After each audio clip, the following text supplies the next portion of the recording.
Christmas Carol. Written by Charles Dickens.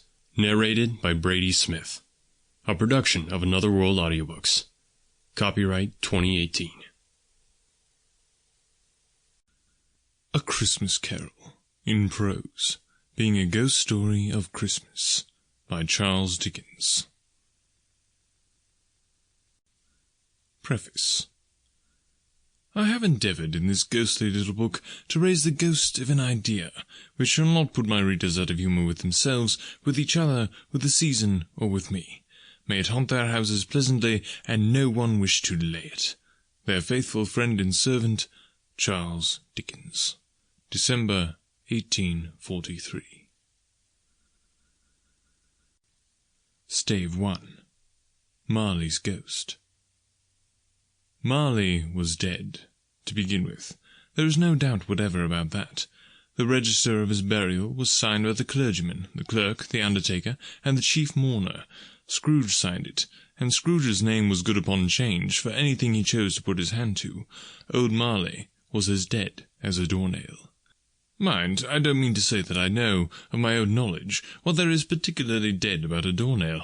I might have been inclined myself to regard a coffin-nail as the deadest piece of ironmongery in the trade, but the wisdom of our ancestors is in the simile, and my unhallowed hand shall not disturb it, or the country is done for.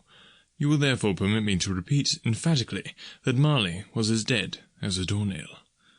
Scrooge knew he was dead. Of course he did. How could it be otherwise? Scrooge and he were partners for I don't know how many years.